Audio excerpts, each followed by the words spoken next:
I think next up, I believe last before intermission, is Teresa Celemin. Woo!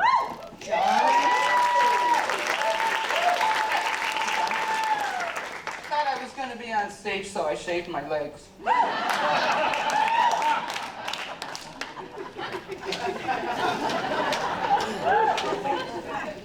I'm Teresa Celemin, and I like to draw faces. I will draw any kind of face on anything with anything. I'll draw a face on station at a hotel stationery. I'll draw faces on Post-it notes with a Sharpie. Sometimes I will use photo reference and draw realistic faces. Sometimes I'll just make the faces up out of my head and have fun.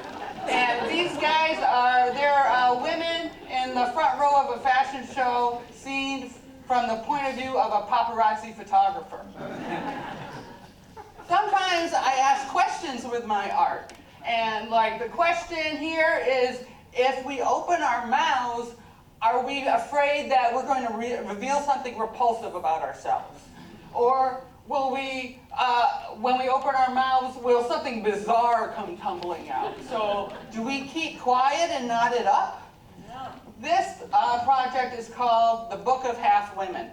And I took women's faces and cut them in half and drew one half on one edge of the page of a little sketchbook and the other half on the other side when you turn the page.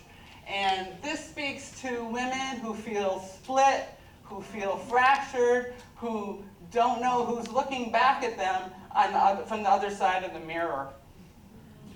I like to explore themes of inner conflict and inner struggle sometimes with my work.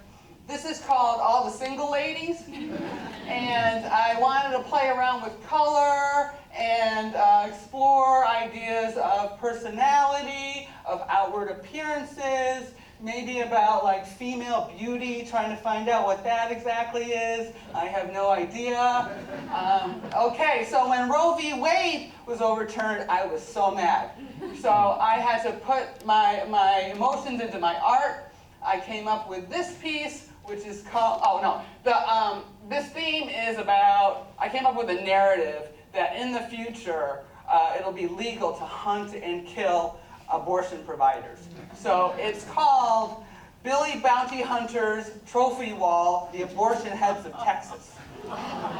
And they're intentionally wonky looking because Billy Bounty Hunter taxidermied them himself, and he wasn't very good. And he wasn't very good at makeup either. Okay, so when I was 12 years old, I started middle school in an entirely new town. I had to move because my mom got remarried, and I had to move to my stepfather's fancy town.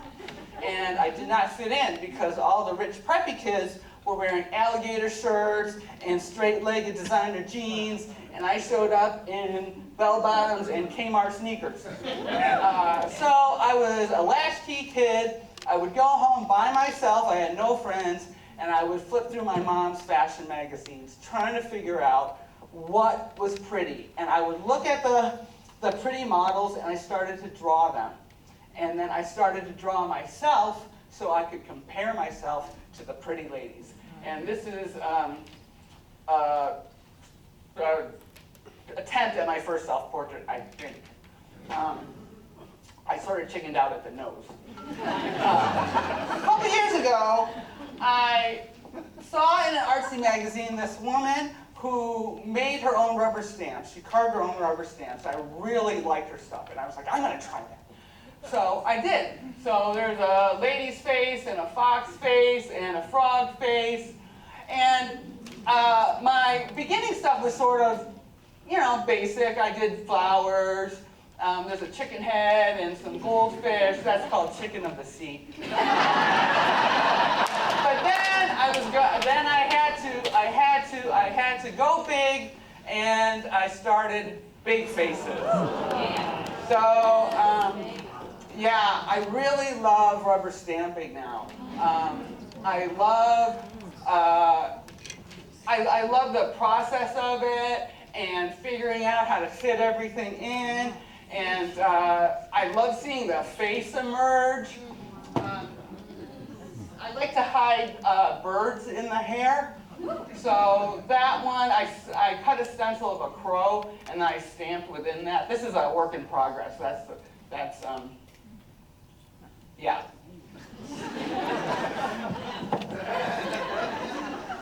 I want people to spend some time with my work. I would love for them to see the faces from across the room and be like, and then they would come up and be like, whoa. So I've got like, there's a funny skull and a hand. That's Zoe Kravitz's hand. I think these rubber stamps represent molecules. This is called molecular structure, and it's on view, the Seven Bridges Foundation in Greenwich, Connecticut. And we're all made up of molecules, so how come we're all so different if we're all the same? Oh yeah, this is after the election, so look who I started. Hitler, Mao, there's Pol Pot, Ferdinand Marcos, Pinochet, Idi Amin, Mussolini, Stalin, and some other evil creatures down here. And look what I did, I